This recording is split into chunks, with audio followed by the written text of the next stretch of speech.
here at 40 Faye, and this is the fabulous Marianne Kosa, who's agreed to share her home with us today. Thank you. Talk to me a little bit about this house. I wouldn't say it's a true tiny house, but it's definitely got a small footprint. Tell me a little bit about it. We were inspired to do a small house because we had been sailing and cruising for a few years, and in 2005 to 2007, we did a clockwise circumnavigation of the Caribbean, the two of us on our boat. And so we were used to small spaces, and we wanted a house that kind of had that feel. So we should have named it the Boathouse, I think. So tell me a little bit about the design of the house. How did this come about?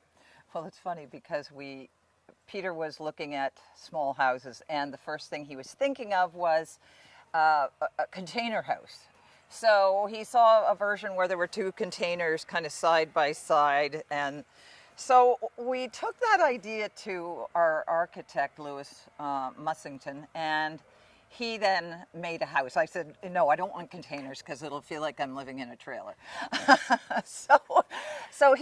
With that idea, so it actually is two offset rectangles, the shape of the house if you're looking at it from above. Is there anything you can tell me about some of the design features on the outside? Our deck is curved, first of all, and again, it has kind of a feel of a boat deck. So when you're up on the deck, it's curved as if you're on a cruise ship or something. It's kind of not too far off the size of a lot of condominiums, only you've got the bonus of having your own property and a beautiful garden, and you're on the water, and you don't have condo fees. There are a lot of nice touches to the exterior of this house. I mean, just the front door alone. Talk to me a little bit about how that came about.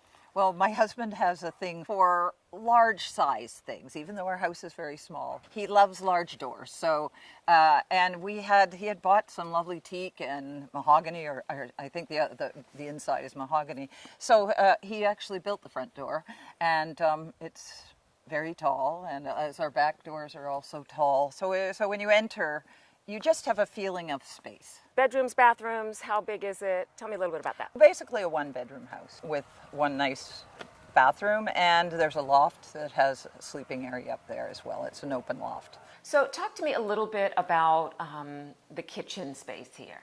We've put everything so that within that galley kitchen, which is boat language, everything is within reach. It's a really nice one-person kitchen. All the shelves are open, and so it's dishwashers there, the cupboards are nearby, the sinks there, everything is so close, so that everything it's just very practical, and it just works really, really well.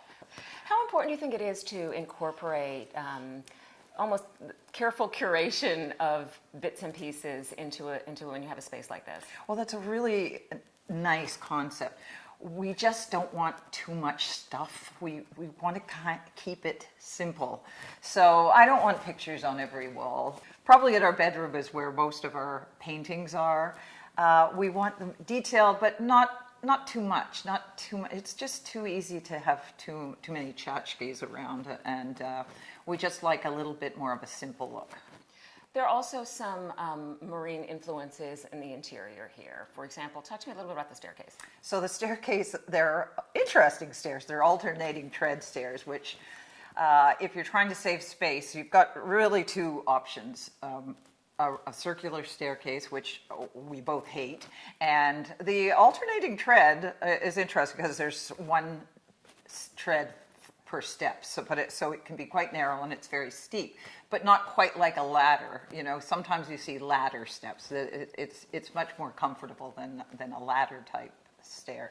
What do you want people to know about what it's like to live here?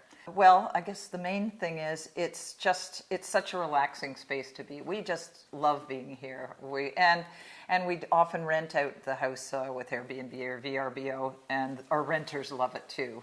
It's not a place to go if you want to have a wild nightlife, but it's relaxing, it's calm. You're surrounded by nature and water. It's just so lovely having water on two sides, and on the canal, the main canal.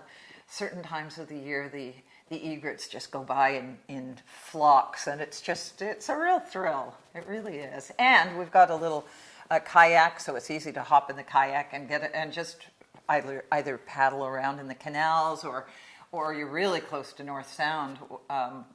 We've never done a lot of trekking outside the canal area, but we've had guests that have taken their fishing rods and paddled through the mangroves, and so it's nice. So it's a great lifestyle.